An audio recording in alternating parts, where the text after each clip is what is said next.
Praise the lord. లోయల్లో పూచిన పుష్పమా ఈ కార్యక్రమానికి మిమ్మల్ని అందరినీ ఆహ్వానిస్తున్నాను. గత వారంలో మనం ద్వేషం కోసం తెలుసుకున్నప్పుడు తీవ్రమైన కోరిక అసూయగా మారితే అన్న ఎపిసోడ్లోంచి భాగంగా ఈ యొక్క వీడియోని కూడా చేస్తున్నాను. నిజమే, స్త్రీ మన కుటుంబాలలో ఏ విధమైన పాత్ర ఉంటుందంటే స్త్రీ ప్రేమలో స్వర్గాన్ని చూపించగలుగుతుంది, ద్వేషంలో నరకాన్ని చూపించగలుగుతుందని లోకంలో చెప్తుంటారు. బైబిల్లో కూడా అన్నాడు దేవుడు, జ్ఞానురాలు తన ఇల్లు కట్టుకుంటుంది, మూఢురాలు తన చేతులతోనే తన ఇల్లు ఊడబెరుకుతుంది. జ్ఞానం కలిగి మంచి మనస్సాక్షిలో కుటుంబాన్ని కట్టుకోవడానికి స్త్రీ యాజమాన్యంలో కుటుంబం యొక్క శ్రేయస్సు ఎంతగానో కోరేదిగా ఉండాలి. కాబట్టి ఆ మంచి మనస్సాక్షి కలిగి ఉన్నప్పుడే కుటుంబ సంతోషాలు వికసిస్తాయి. లేదంటే ఒక్కసారి ఆమె కోరిక కాస్త ద్వేషంగా మారిందనుకోండి, ఆమె పగ, ఆమె ద్వేషం కుటుంబంలో నరకం చూడాల్సిందే. కాబట్టి స్త్రీ స్వస్థత బుద్ధి కలిగి ఉండడము, కుటుంబం యొక్క యాజమాన్యంలో ఆమె యొక్క మంచి మనస్సాక్షి, ఆ స్వస్థత బుద్ధి, చక్కని వైఖరి ఆమె కుటుంబానికి మేలు చేసే రీతిగా ఉంటుంది.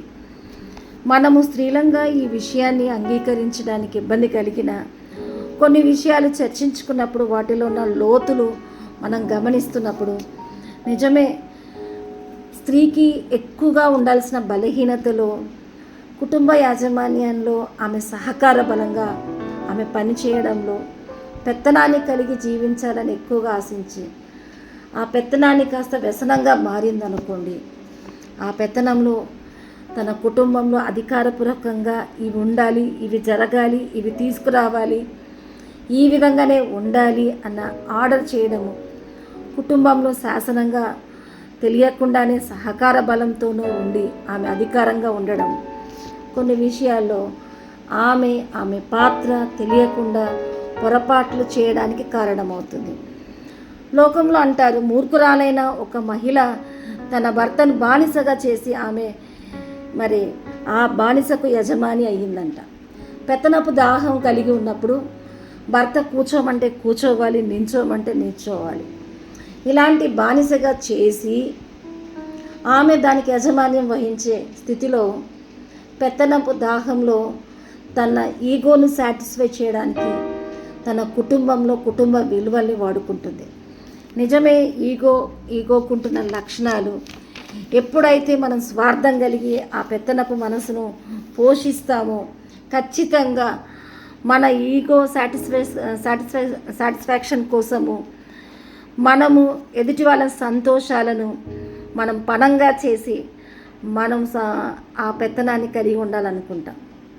కొన్ని విషయాల్లో చేయాలా చేయకూడదా, కొన్ని బయట ప్రదర్శించాలా ప్రదర్శించకూడదా అన్న మాట కన్నా వాళ్ళ అధికారాన్ని చూపించుకోవాలన్న ఆ ఈగో మనస్తత్వాన్ని తృప్తిపరచడానికి కొరకు భర్త యొక్క కుటుంబ విలువల్ని బలహీనంగా ఉండి తను యాజమాన్యంగా ఉన్నట్టుగా కనపరుచుకోవడంలో తనకెంత విలువిస్తున్నారని జనాలకు చూపించాలన్నది ఒక చిన్న కోరిక మస్తరంతో కుటుంబ విలువల్ని ఆ మస్తరానికి బలి చేసుకుంటుంది.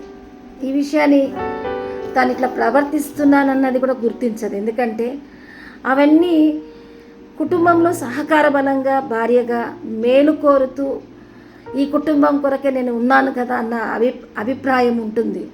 కనుక నాకు విలువ ఇవ్వాలని ఆ అభిప్రాయంలో తన స్థానాన్ని, తన విలువల్ని, తన పనిని, తన విలువ అన్నిటిని ఎత్తిపెట్టి యాజమాన్యం వహించాలన్న దగ్గరే ఎదుటోళ్ళ సంతోషాన్ని, ఎదుటోళ్ళ ఫీలింగ్స్ని ఆడుకోవడము, లేదంటే వాటిని పణంగా చేసుకొని ఈ స్వార్థంలో ఆ ఈగో సాటిస్ఫాక్షన్ కొరకే బలహీన వైఖరి చూపించే స్థితిలో ఉంటుంది. కానీ నిజమైన భార్య అయితే తాను ఒక తెలివైన మహిళగా భర్తను అధికారపూర్వకంగా ఉంచి తాను ఉదాహరణకు తాను ఒక రాజుగా ఉంటే తను ఒక రాణిగా ఉండే స్థితి కలిగి ఉంటుంది. ఎప్పుడైనా మీరు గమనించారా? భర్తను రాజు చేస్తే తన పక్కన రాణిస్తాను, కానీ భర్తను చవటం చేస్తే తన పక్కన ఈమె యజమానురాలుగా ఉందంటే ఈమె ఈగో తన భర్తను బలి చేసుకొని స్వార్థంతో ఆ సంతోషాన్ని చూపించే దిశగా ఆమె కుటుంబంలో కుటుంబ విలువల్ని మరి బలహీనపరుస్తుంది. అందుకే బైబిల్లో ఒక మాట చెప్పాడు. ఏ మాట చెప్పాడంటే, సత్యాన్ని అడ్డగించే మనుషులు భక్తిహీనతతో మరి సత్యాన్ని ఒప్పుకోకుండా సృష్టించే వాటి విలువలు ఎత్తిపడతారంట. అప్పుడు వాళ్ళు దాన్ని ఒప్పుకోలేనప్పుడు వేరొక దాన్ని సృష్టించుకుంటారు. సత్యము జగమెరిగిన విలువల్లో అది అధికారపూర్వకంగా ఉంటుంది. కానీ ఆ సత్యాన్ని అడ్డగించేది ఏంటి? మన విలువల్ని అక్కడ పెట్టి మనల్ని ఒప్పుకుంటారా లేదా అని ప్రదర్శించడంలో అధికారపూర్వకంగా ఉన్న సత్యాన్ని పక్కన పెట్టి మనం ప్రదర్శించాల్సిన వాటిల్లో మరి ఒప్పుకోలేని మనసు లేనప్పుడే మరొక దాన్ని తెచ్చుకుంటాం గనక ఆ సత్యాన్ని అడ్డగించే విషయంలో దేవుని యొక్క మరి విలువల్ని దొంగిలించి మనిషి ఇంకొక దాన్ని ఎట్లా వెంబడిస్తారో, ఈ సృష్టి నియమంలో కూడా స్త్రీ పురుషులు మంచి చెడ్డ అన్నీ ఉంటాయి. కానీ ఆ సత్యాన్ని అడ్డగించి ఏదో చేయాలన్న దగ్గరే మరి దేవునికి చోటియనొల్లని వారిగా ఎట్లుంటారో, కొన్ని విలువల్లో ఏది కరెక్ట్ ఏది రాంగ్ అనేది దానికి కూడా ప్రాధాన్యత కల్పించినప్పుడు మనము భ్రష్ట మనసుకు అప్పగించబడి దురాశ, మరి ఖచ్చితంగా లోభము, దుష్టత్వము, ఈర్ష్య ఇలాంటి ద్వేషాలు కలిగి ఉంటాం. మనము వాటికి అధికారపూర్వకంగా విలువ ఇవ్వాలి.